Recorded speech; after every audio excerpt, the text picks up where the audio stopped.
For some reason, this is just like it's right in between. This is a classic album. It's an A+. You think so? I kind of want to put it in the S. It actually needs to go in S. I want to put it in the S so bad. It's a 9 out of 10. I like that intro, how it comes in and it stops. It's like, oh. And it's like, holy that's so Norma Jean-ish. And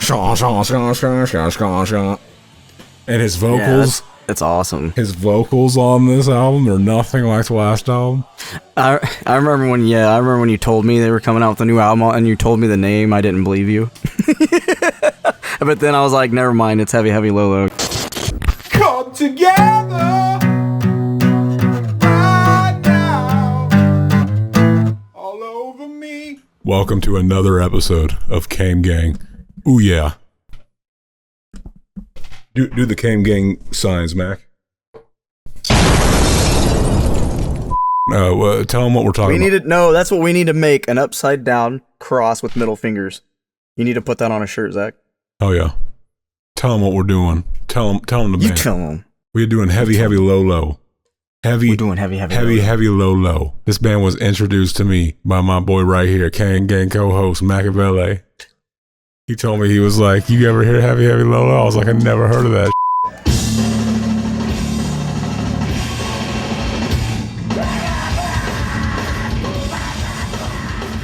I forgot about the March Ahead too. There was a band called the March Ahead that was like the March of Head. The March Ahead is every member of the band Brian Head Walsh. Walsh. Brian Head Walsh. Yeah, but yeah, we're talking about one of the greatest freaking bands of our generation. I watched Heavy Heavy Low Low recently, and they filmed the whole set, so we'll show some of it throughout the episode. But like freaking this band, they started out in 2003, and I'm gonna ask. He's like, wait a minute. What can you tell me? Sum up the original formation of the band Heavy Heavy Low Low. Absolutely. So the band Heavy Heavy Low Low originally formed in the early 2000s in San Jose, California. They came together around 2004, and the founding lineup included some friends from the local music scene who were just really into the chaotic, mathy, and hardcore-driven sound. That was kind of... That mathy shit, though? They like the mathy shit? Oh, absolutely. They were all about that mathy chaos. They basically embraced the whole mathcore vibe where everything's a little bit unpredictable, super energetic, and just kind of off the wall in terms of timing and riffs. It was definitely a big part of their signature sound and what set them apart early on. That's amazing.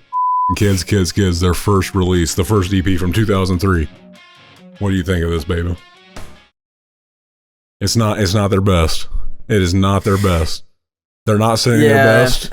They're and some, I assume, are good albums. Are we going to listen to each song before we go in, or how are we doing this? It's up to you, baby. I know these songs like the back of my hand. You do, because you stayed with them. I kind of fell off. I started listening to them again after the new album, and then for this. Exactly. But other than that, yeah. The thing is, too, is with these first couple of albums, it like they kept recording the same like couple songs because like they.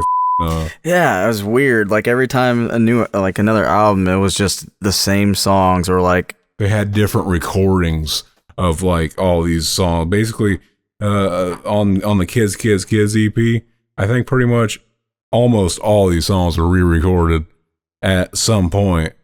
Like Cuddle Fest 2003, that wasn't recorded. Very Dramatic was re-recorded later on. It's almost like we could just make an album out of EP songs. Let's go through the EPs until we get to the full length. Then we can start really getting into them, all nitty gritty style. I would put the Kids. I give that a 6.6 out of 10. Yeah, I didn't really care for like, I don't know. Oh wait, that's not Kids. That's fuck it. We'll put the Kids in the C tier. Yeah, I'm gonna say Kids is probably not the. It's not. It's probably like a 5 out of 10 for me. That's their weakest. Were they on different record labels, or were they on the same one throughout? This is probably before they were even on a record label. So I think 12 Gauge was for a while, yeah, because they signed to Ferret mid 2006. Freaking, I wrote, according to Bandcamp, the credits for the EP list vocals as Coddle and Riley, along with guitar by Danny Robbie Dalla, bass by Rue, and drums by Chris. This is before our boy Robert Smith was on vocals from The Cure. Robert Smith from The Cure is in this band. Robbie Smith. He is in this band, and he's doing his Cure all over these albums, but not this first one. Not this first one, because he wasn't in the band yet. But yeah, I give Kids C, and freaking, yeah, highlights, freaking, I got Cheered Up Son, We All Make Mistakes. I gave that a 4 out of 10. I put this EP doesn't have Robert Smith. It sounds like him, though, so you wouldn't even notice if you didn't say anything. It just kind of sounds like the same guy. I don't know. It's just the album is That's why I like it better, because it has track jacket. We're not there yet. Hold on. Let's get there. This EP, bro. This band was all about Kino, baby.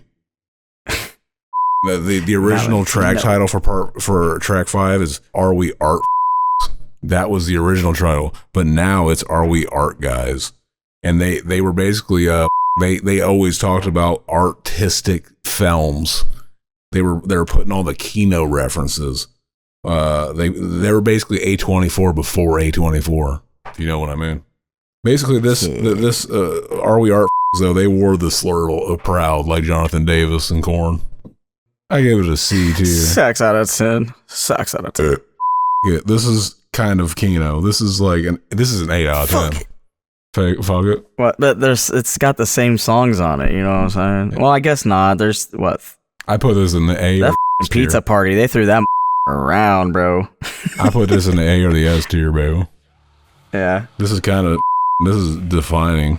Yeah, this is where it all comes from, right here. That tragic. Jacket. I am a burning building, bringing everyone inside to the ground. Are You Okay, Kiddo? First track on Fuck It. That's an 8 out of 10. I actually give this album a 9.2 out of 10. Basically, Robbie came in and replaced Riley. There's 2 vocalists on this. They're doing some Taking Back Sunday trade-off type with the vocals. Trading off. And the guitarist as well.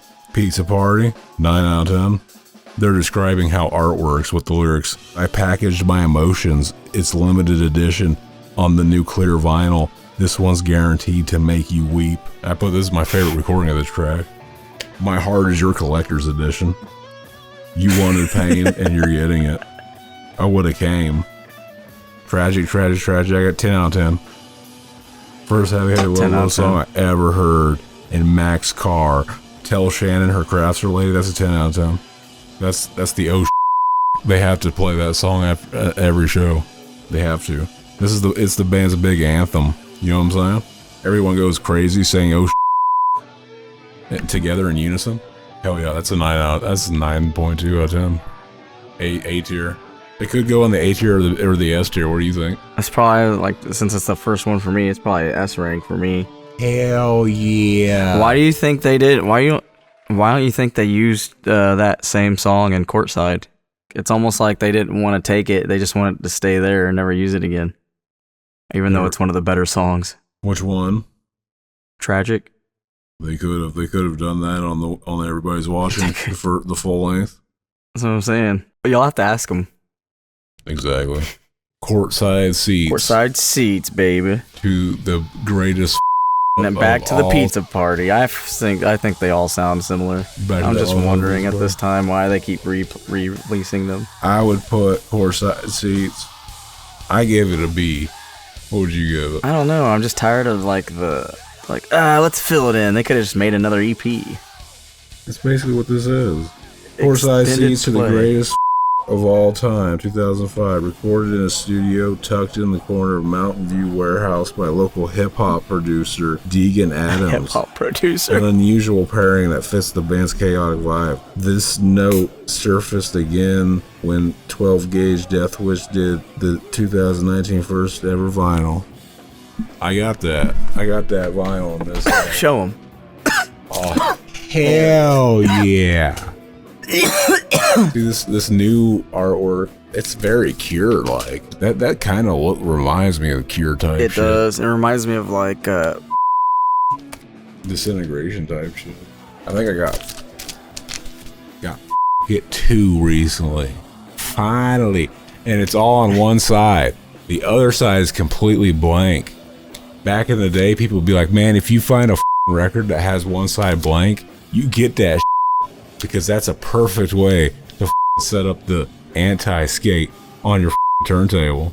Because, like, you put the needle down, and then you just with it until it stops moving, and it's just like, hell yeah, now it's perfect. Hell yeah.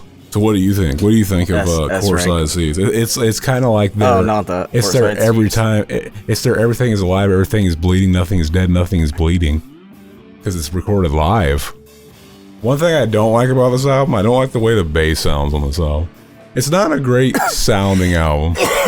Yeah, I thought all the songs still sounded similar. I think the other one, the next live recorded album actually sounds better. They did it with Sam Pura. That's the guy they became very friendly with, and it became their go-to dude. I don't know. I honestly would say that this is, I don't know, bro. I'm kind of upset with it. You don't like the core size seats? Yeah, I don't. I don't even track 10. Like what? It's just a filling piece of. That's the one. That's like. It's just all they're doing is taking their old, slapping new paint on it, and then adding random.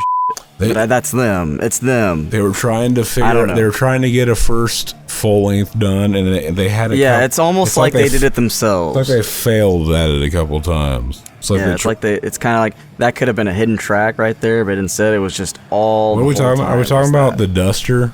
They did a hidden track where they're doing Duster. They're literally getting high on Duster. They did it like Antichrist Superstar, where there's like 100 tracks, and this album kind of reminds me. Sorry, this album kind of reminds me of our like if we recorded our you know what I'm saying? Our shit we recorded sounded it was good. It was good type It's a C for me. This is the first time. It's almost like this is the first time we heard "There's a Bat" track 3. They re-recorded that for the full length. First time we heard this complete low classic. "There's a Bat." There's a scene in Suspiria where there's a bat crawling on the main girl, and I think that scene was what inspired the song. Robbie's actually a big movie guy. You can find him on Letterboxd, and he's always logging them horror films. I get on there from time to time. That's my favorite social media is Letterboxd. I with that. I need more people. I with that all the time. I need more people to add me. You gotta get Robbie on there. Robbie actually, he blocked me on Instagram. What the why? I was just joking around with. Oh, it's when you said that thing. This happens so much when I say things that I tell you don't do that. I think this will make them laugh, but then they just they get the wrong idea from it. They're just like making. He posted his marijuana card because he lives in California. He's like, I got my marijuana card, and it says. I think his middle name is Haley or something like that. And I was like, your middle name's Haley? He's like, yeah. And that's all I said. And somebody's like, I think he's making fun of you. You should block him. He's like, yeah, I will. And then he did. I wasn't making fun of you. Tell him right now. You weren't making. There it is. Tell him right now. That's an awesome middle name. There it is. Exactly. You got any highlights from Core Science Eve? So you think it's a 6, you said? I think it's a C. It's just all rehashed most of it. And then it's like you get to the next one, it's like, God damn, bro. They just love putting the same song. Kids. I think Are You Okay, Kiddo? Texas Massacre. There's a Bat again. It's like if I was gonna be doing this, they're paying all this money. They're trying to get a good ass recording of it, dude. I get it, but they all sound the same. They don't. They do to me. I don't have the ears to. You don't have robot ears. I don't know. I don't have robot ears. Highlight of this one, I give you the B, but you broke the light, you asshole. 8 out of 10. The clapping part was a nice touch. Heavy Lolo knew they were so keen, they captured themselves on this song to spare the world from falling in love with them in their band, because it says, let's slit our throats and save others the trouble of falling in love. That's one of the lyrics of the song. They knew that like they could have themselves and stopped themselves from becoming the new Beatles. Track 7, very dramatic. This is actually my favorite version, better than the kids version. I like this song, the definitive version of the song right here, baby. Even though it's not as well produced as the it probably the kids version. It's probably not any better. He says it's. I like this one, even though it's not. So there it is. It just feels better live. The live song. I'll tell you, probably my favorite song on here is "Eating the Porridge and the Bears." Fucking is that on? I like the way on everything's right. Everything's watched. We're not Number there 2. yet. We're still. Where are we? We're still on. Dude, courtside seats. We're way off of that, bro. No, you started talking about everything's watched. watched. Saran wrap. You literally went back into everything's watched. I'm confused. Saran wrap love affair. 9 out of 10. I said if I was hired to do a marketing campaign for Trojan condoms or something, I would just use this song and I wouldn't even ask the band. I doubt they would even notice. Vaginal blood and construction paper cigarettes. 9 out of 10. This could have been on Everyone Is Watching too, but it was never re-recorded. And then and then the hidden track, which is just them doing Duster for 20 minutes. And then talking about covering each other in semen, they say. But hell yeah.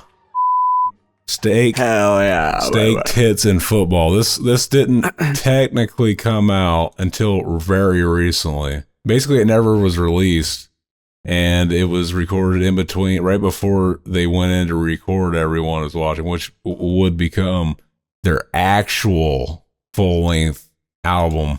This one, we can blow through real quick because it's just like, there's a couple of the recordings on here that I actually really do like, and I'm trying to see which ones. I really like track 2, ASVLN. What do you think? What do you think of this one, baby? Texas Chainsaw Massacre. It's definitely much cleaner. This has a re-recording of Trash Jacket, but it's only a short version of the song because there's no clean instrumental version. It was probably before they added it. It's probably unfinished. But I really like the way this song plays, and then like it goes to the next song, Malnutrition, and like the drums on it just sound so furious.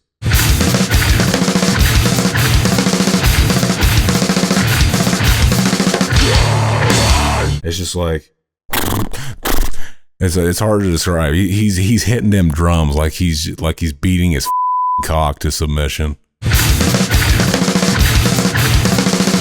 Like he's never wanted to come so hard in his life than when he's playing them drums. Yeah, I like it. I like his growls in this song too.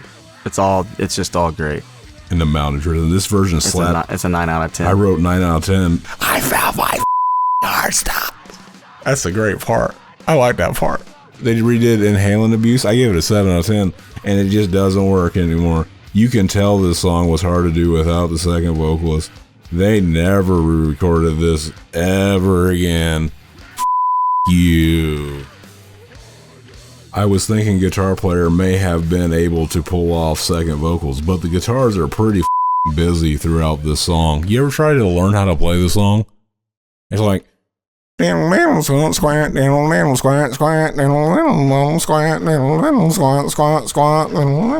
like you can't do vocals while you're doing all that mathy shit like that. You get all brain confused. Eating the porridge and the Bears, 9 out of 10. That's a 10 out of 10 for me. Great recording for this song. I give this an 8 out of 10. I put it in the A tier. But you might think. I was gonna say it's A. Hell yeah, we got that. It's definitely we're finally getting there. They're not on that record label anymore. I don't know. I can't say that because here's the first. Their brand. Here's where they finally nailed their first full length. Everyone's watching. 2007. Track 1. This is really testing the patience I never had. 9 out of 10. Stankin' Rankin, Danny Rankin, the guitar player. He does the vocalist. He goes, and it's very overworked, underpaid, overworked, underpaid. I like this song. Short ass song, baby. Short and to the point. Get in, get out. Great opener. 9 out of 10. ASVLN. I found out Robbie hates this song. He said that, like, basically every time he hears it, he just thinks like, man, this is that song that was just a bunch of like leftover bits put together from other songs. I can hear that. But I like this song. I put sassy. And the ending of the song is Keno, where he just says, and it ends. That's genius. Malnutrition, 10 out of 10. The drums aren't as furious as that live version, though. Are You Okay, Kiddo, 10 out of 10.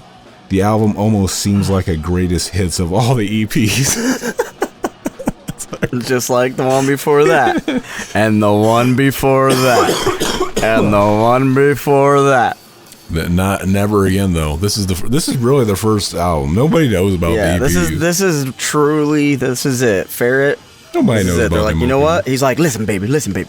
We're gonna take some of the old songs. No, Robbie's like, no, man, I don't want to do that. He's like, I don't want to do it. I don't want to do that. I couldn't do it. This is the everyone's watching. They put this out on vinyl recently. I didn't get the original cover version. That's what I wanted. But this one's cool too. It's got all kinds of little eyeballs. He's like, come on, baby. Come on, Robbie. Robert Smith. You the Robert Smith from The Cure? Babe? Is that you? Robert Smith. He's like, no. He's like, listen, baby, we're going to take old songs and we're going to this is going to be the one. And then after this, you guys don't have to do it anymore. Texas Chainsaw Massacre, 10 out of 10. This is my favorite recording of the song. I think it's safe to say your days of Wild Roses are over. That's a top tier moment of the album. Best recording of the Kids song, 9 out of 10. Buddy, you're not making any sense, 10 out of 10. I'm so fed up. My hands are shaking. I'm so fed up. It's a taste of things to come on Turtle Nipple. Fucking eating the porridge in the bear, 10 out of 10. Stankin' Rankin, back with the snotty kid vocals. Could you call him the pop punk vocals? Tom DeLonge type style. He's kind of. I'm calling him the Robert Plant. Party Girls, 7 out of 10. That song's just like, okay, forgettable song, but I still gave it a 7 out of 10. This album, I would give it a 9 out of 10. It's an A or an S to me. What do you think, baby? For some reason, this is just like it's right in between. This is a classic album. It's an A plus. You think so? I kind of want to put it in the S. It actually needs to go in S. I want to put it in the S so bad, but I don't know. They're all so good. I love that album though. That's classic. Everyone's watching. Right. But now we go to the Turtle Nipple and the Toxic Shock. What a great album title. You think they were watching one of the Teenage Mutant Ninja Turtles films when they came up with that? And they were just like, dude, you ever wonder what their nipples look like? Because we can't see it. They were watching Ninja Turtle, TMNT, and the Toxic Avenger. Oh, yeah. Hell yeah. Turtle Nipple and Toxic Shock was produced and engineered by Sam Pura at the Panda Studios. This is a long, weird, psychedelic detour they took with extra studio time. Basically, for the last album, they were given a check, and they basically decided to go with somebody that had a lot of credentials behind them, and they paid more than they wanted to and have less studio time. So now they took the check that the studio gave them. They're just like, let's just record it in our hometown or with our buddy that recorded the live album, the one that didn't come out, and he recorded Fuck It. We recorded Fuck It with him. And basically they did a bunch of mushrooms and they got really high, and they basically wrote this album like the Beatles, because back in the day, bands like the Beatles, they would go into the studio, they would write all the songs in the studio, record it, and they were like, let's do that, let's book studio time and write all these songs in the studio. And this is what we got, baby. The first track is called Ha Ha Ha Ha Ha Ha Ha. It's just an intro track. It's like noisy and but then we get the second track. We get the giant mantis versus the turtnip. The turtnip. It's a 9 out of 10. I like that intro, how it comes in and it stops. It's like, oh. And it's like, holy that's so Norma Jean-ish. And his vocals, that's awesome. his vocals on this album are nothing like the last album. I remember when you told me they were coming out with a new album and you told me the name. I didn't believe you. But then I was like, never mind, it's Heavy Heavy Low Low. Yes, I believe you. This song is a must for any party playlist. Like if you're doing one of those party playlists and you got like Every Time I Die type on there, where it's like, let's just put songs that's it's fun to get drunk and hang out with buds to. This song's got to be on it. I put Robbie's vocals are less sassy on this album. He's putting more weight on the end of it. Exactly. It's almost like he wanted to be like out of breath. He wanted to be vocals to be out of breathy. He had a style. He had that style. Highlighted the lyrics of the song: "Wake up, carried by ultraviolet waves and very ugly transparent dolphins to an island floating meters above the sea. I'm greeted by a lime green crab. He is bent on self-destruction, on my destruction."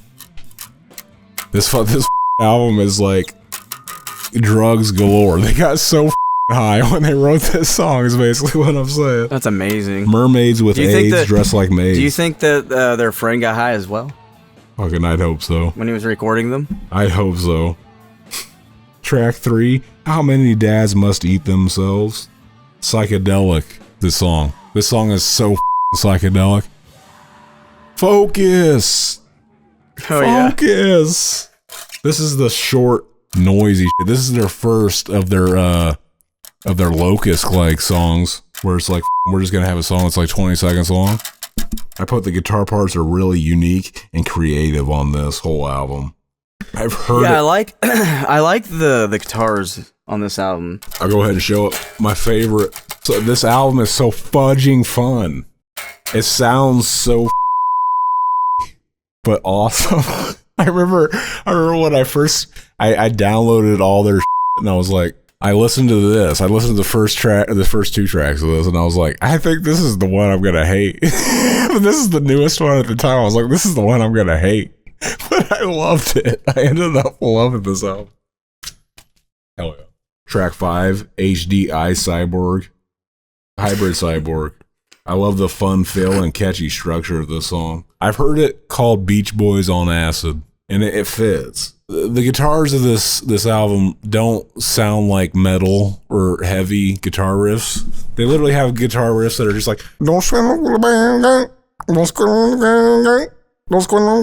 I mean, also you gotta like admit, like the bass is really slapping. He's like, bling. The bass is the rhythm in this. The bass is the one taking over. He's slapping that fucking thing. The bass players. He's doing some Donkey Kong. Best like when you're going through the caves and bass players who I bought all of my merch from whenever I went to the concert. Yeah, I fucks with him. He's slapping. I put jerk off till the end of time. Strapped a Chinese hooker to my side. Oh, a knocking 5. It's a knocking 5. 10 out of 10. And then we got Trotline beer can with Vincent Bennett from Acacia Strain. He shows up and he says, I'm so tired of their sad modes. Toxic Shock Mountain Blues, 10 out of 10. I put all the songs feel like little cartoon adventures. And I highlighted so. I licked the nipples of perfection. So dat. I licked the nipples of perfection, turn around and bury my face in the belly of a beast, or wherever I think it belongs the most. These guys were so high when they wrote this. Track 8, Rat Belly, my favorite song of the album. 10 out of 10. Top tier song. Rat Belly. Just make your rounds, just make your round. That's the top tier song. That's on my, I have a playlist called Songs to Play at My Demise, and that's like one of the top. That's like track 2 or something. And then we got the epic. This song is the epic track. Every song on this album is super short. This song is epic. It's like 3 minutes long. And it's called Eagle what's it called? Mendania? Eagle Mendania. Something like that. I can't read my own writing.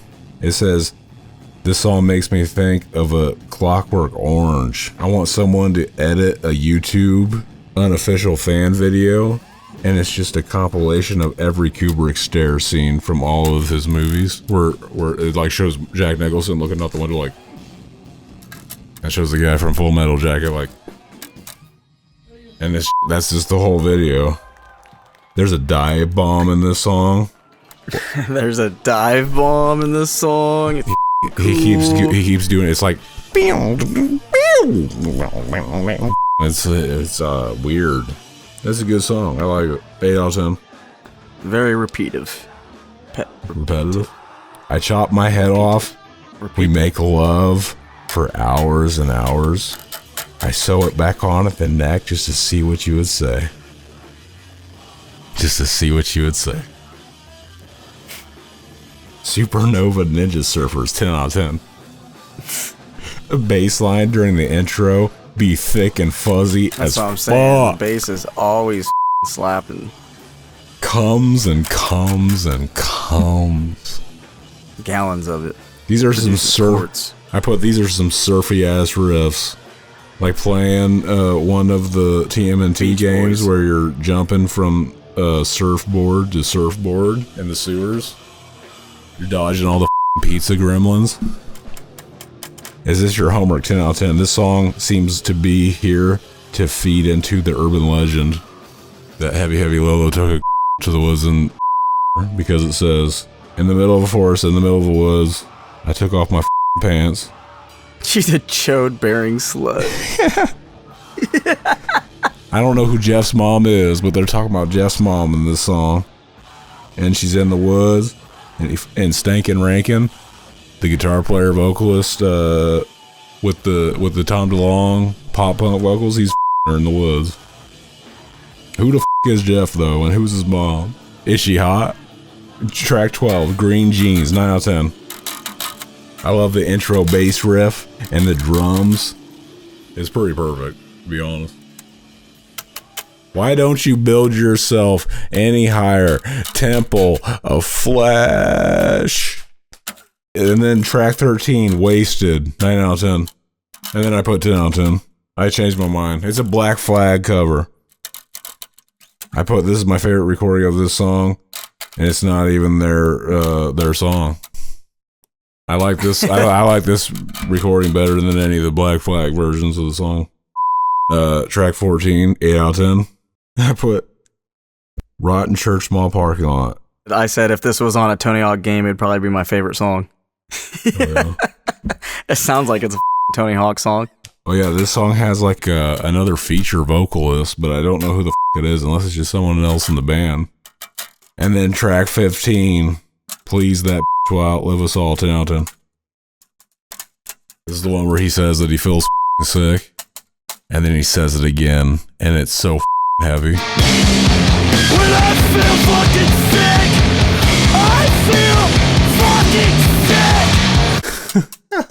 sick. I remember when they played this song live, I took off my pants and jacked off. Shut up. I did. They came and threw me out of the place. They came and saw me and they were throwing at me. Like that guy in the Korn video. And then I put, this song has an old school hidden track where you got to fast forward through it. And then they did a re-recording of the song. And then they keep running and running and running and running. And so what do you think of a Turtle Nipple? I think it's kind of groovy, but I say it's like a B. I put it. I think it's B. It's my favorite. Well, you like like this. You like the SpongeBob riffs. The SpongeBob riffs. You like the SpongeBob riffs, and that's what this reminds me of. It's definitely like it's punky. It's very punky. It's Punky Brewster. Hospital Bomber, 2010. This is a very short. This EP. was also they went back to in studio or live, right? They recorded this with Sam Pure again from Turtle Nipple and Pocket.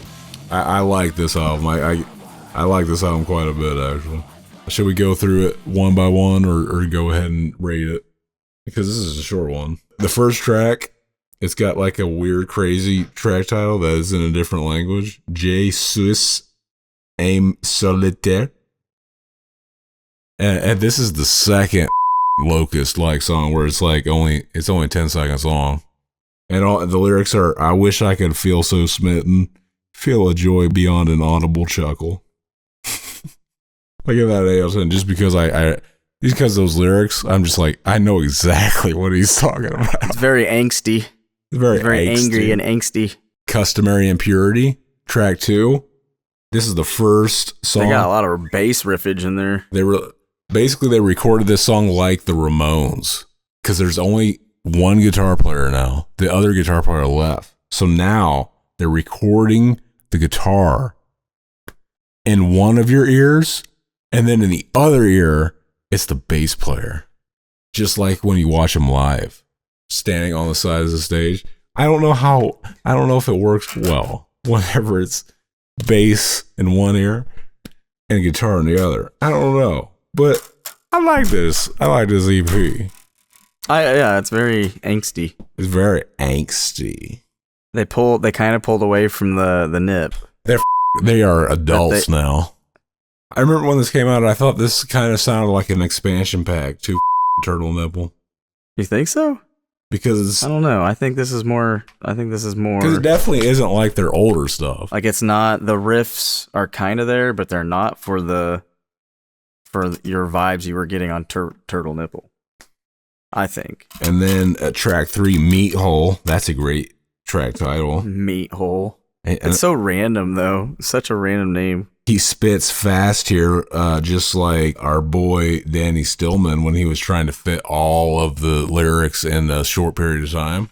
He spits like 550,000 syllables in 3 seconds. I like that song. I give it 8 out of 10.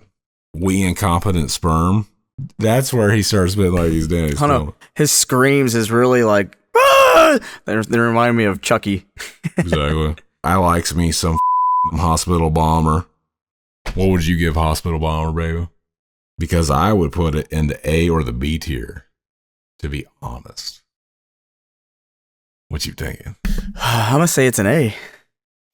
Hell yeah. I like it better than Turtle Nip. You like that better than Turtle Nip? You like that better than Turtle Nip? They're starting to crank it out. Now. Trying to crank out them cummies, if you ask me. Now we get to the new album. The Pain Olympics. Pain Olympics from 2025. First track, I'm So Bad at Goodbyes. I give it a 9 out of 10 out of 10. I like it a lot. This song is like walking through a dark void abyss. And this is about his dad passing away. Great opening track. I like it a lot. And then the second track is called Chip's Journey. I think this song's about their guitar player and how he chipped his tooth. He got his name is Chip. He chipped his tooth. That's how he got his nickname. And I think this song is about that because there's a part in it where he says, "Call you. I'll take the soup and salad to go. Eat, die quick. Where's my tooth? I'm coming back for that thing." For that thing. I'm like, what the fuck? That's what I said when I heard. I'm like, what the fuck? When we were at the concert, there was this like little kid who was crowd surfing at that part of the song. It's just like this little like 8-year-old kid who was brought there by his dad. It was top tier type shit. I wrote down, I feel like I'm quoting from a Three Ninjas movie as I'm singing along with this song. Mac, that's a good sign. I Go Where I'm Kicked, 8 out of 10. First single of the song. Robbie got his own style. He's evolved, baby. From sassy to punky to his vocals are always a little off-putting at first, but they always grow on you a little. Really catchy sections in the song. I see why it was the first single. We dance without skin. Veins pour, you drink in. Fizz-Me Software. This song is all Korn vibes. He gets all Jonathan Davis type on this one. Dead moms, the world is ending. Exactly. He gets all Jonathan Davis type delivery. Very, very short song, simple. This is kind of like a sequel to the Black Flag cover song, even though that was a cover song. Track 5, Soft and Obedient, 8 out of 10. I like the guitar riff and the. This is that song when we were talking about. This is definitely about a dog. Hell yeah, or a cat. The song's about a dog. I like the riff at the part I take a piss on the floor. Can I play my favorite riff or my favorite part on here? I'm gonna do it anyway. Do that. I love this riffage. He brings back the crybaby low vocals from Everyone's Watching. Hell yeah. He brought back. Yeah. So do you think he called back to the early heavy low sad boy, a sassy pants vocal style there? Yep, it was. It might have been. He brought back the old Robbie Smith. On the next song, Mouthful of Soup. This is another like short song, like Locust style, and I wrote it as the song with the Scooby-Doo laugh because he sounds like Scooby-Doo in it. There's a part where he sounds like he laughs like Scooby-Doo. So crazy. Yeah, it's hard to rate songs like this right away after the release. It's not really like, it's kind of like just like another intro outro type thing. Only time will tell one. If this is a Kino song or not. How many is this as good as How Many Dads Will Eat Themselves from the Turtle Nipple? I don't know. But he does laugh like Scooby-Doo in it, which is funny. In it. Track 7, Vomited Soul. This is my least favorite track on the album. You don't like it? I don't hate it. I give it a 6 out of 10. I put this song as like if there was a Real Problem Child 3. If I could make a music video, that would be this song, and it would be Stankin' Rankin as Junior, and he's being a little asshole. You don't like that? The bashing my face. That riff and everything is amazing. I don't know. It just stops and. That's the part of the video. That's the part of the video where he's pissing off John Ritter in the video. He's going around being Junior, doing Junior type. That's what it makes me think of. I put something about Stankin' Rankin getting his brains bashed. Logic and reason just doesn't feel right. The gored hole in my chest. What got me here? What changed? What got me here? What changed? Track 8, Hospital Bed Blues, 6 out of 10. You think this is a flashback to Hospital Bomber? It should have been. This song Should have been Hospital. I put this song has emo sad boy vibes. It's like the acoustic. I like it though. It's like, I don't know. It's very original. It's like the I am a burning building, bringing everything inside to the ground type vibes. Kind of like that. It's like an interlude to the album. The placement of it breaks up some of it'd be funny to see this and everything just tragically like ending, and he's just singing there on the stage and everything's like just going wrong. Exactly. That's what it reminds me of. I give it a 9 out of 10. You like it? 9 out of 10. Yeah, I think it's I don't know. Fucking It's a middleman for the it's like a middleman for the album. Some relaxation. Hell yeah. For all the panic coming ahead. Track 9, Costco High. I think that title comes from when you're walking around in Costco and you get high off things that you get as free samples. Like yeah, because when you're going from the hospital blues to the Costco High, it slaps you in the face, right? It's like, wake the back up. Exactly. And you're like, oh! I wrote down that I'm into Zelda Dungeon when I'm listening to Costco High. And I'm fighting the mechanical horse man boss. That's what the song's vibes are giving me. And I wrote this song's about skipping school with your friends, hiding out from the cops in the Costco and getting stoned off all the various glues and inhalants throughout the store. I don't think that's what it is though. I think it's just a thing because Costco was so big and like it's like a Sam's Club. You had to have a membership, this and that, and everybody always talked about it. My friend told me his mom had a membership. I can get you the iPad Touch. Remember how they had the albums where you could spin through them, slide through them? Remember that? The OG days, the good that now it's basic as. The iPod Touch revolutionized the way we think. The OG one. The iPod, just the iPod. You still have it? I don't know. That could hold so much music. I need to get a new phone because my phone is like dying by the midday mark. Neck pillow. Oh, the batteries. Track 10. You think they tried to copy the track jacket? Neck pillow suitcase. Sounds like that. Jacket off it. It might have. This is the next chapter in the micro song format of our boys Heavy Heavy Low Low. I think this is the most up to date version. This is the most newest, and I put this. It's almost like it's a satire of a story of a Broadway story. Exactly. Then this comes in, just comes in, hurries up, and tells you what's going on, and then it jumps away back into what we were doing. Jacks off in your face. This one, Robbie said that they tried to make it purposefully terrible, and he called it anti-music almost. Just like notes that don't go together at all. Like that was the whole purpose of this song. But when I hear it, I don't think that. I'm just like, this sounds fun. This sounds fun. And then the next track 11, What Makes You Think the World We Live In?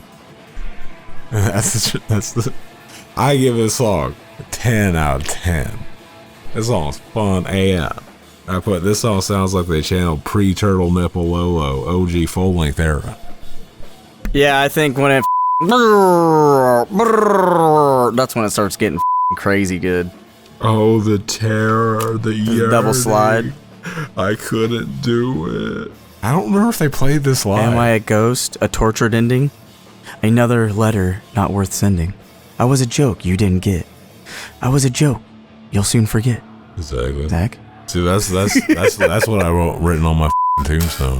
I don't think they played that song at the concert I went to. They should have. Sometimes when bands make a new album, they don't realize the good songs on the album until months later. So like the first couple of concerts they do after, it's like, why the did you not play that song?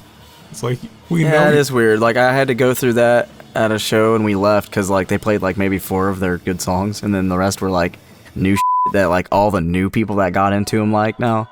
All them new like the spacey vibey I'm just like, what the them ambient type and then we got track 12, the final track of the new album, Pile of Dead Dogs. 10 out of 10. Pile of Dead Dogs. Yeah, just the name is a genius name. That is the best name for a song. Why isn't that a band name? I was getting like a Deftones on it too, a Deftonesy vibe. Exactly. This song he goes into like that. He goes into that like echoey, Deftony effect. Gets all atmospheric and I put if this album was an acid trip, this would be a bad trip. Way to end the album. This album don't have no happy ending. There's even a line in the song about wanting a happy ending. This feels like the ending of the remake of The Fly. Ren and Stimpy vibes. Not depressing enough, I wrote. I like the ending too, because like even like it just like ends like soon and it's just like spooky. I don't know. It's like it has a depressing because it's because he's like, maybe I'm a pile of who thinks it's a human. Exactly. The sun rises each day. A reminder I am nothing, an insignificant pile of skin, and a pained brain never ending. He's an insignificant pile of skin.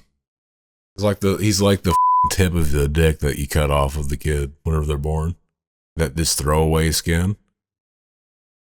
That should be a band name, Throwaway Skin. I give this album a 7.5 out of 10, which is B. You don't like it? It's B tier. It's B tier. It's not my favorite, but it's brand new and it could grow on me. What you think of it? I think it's an A. Think it's A? Mm-hmm. 7.5. B plus maybe or a B. We could put it in the B or the A. What you think, baby? You can put it in the B. That's fine. Talking to be continued on that one. That's their new album is always the one that you gotta take some time with. But look at that. That's a nice middle finger right there. I mean, it's a middle finger with a tiny little nub of a middle finger, but it's a middle finger. Heavy low low. I with heavy dodo.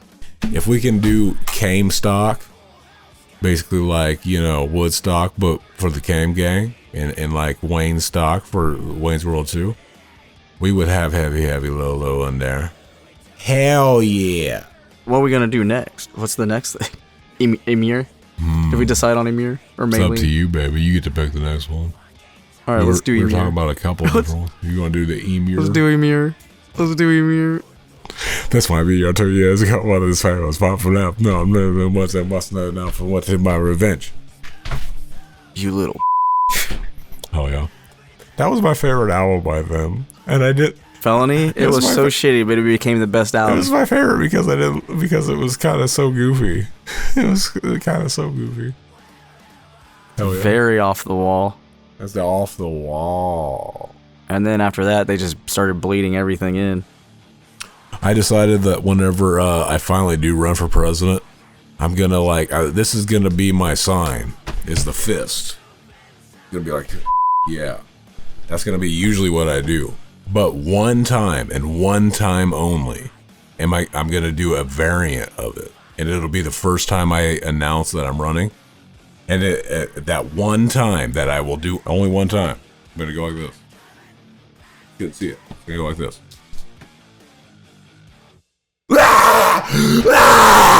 I'm Satan! I'm Satan!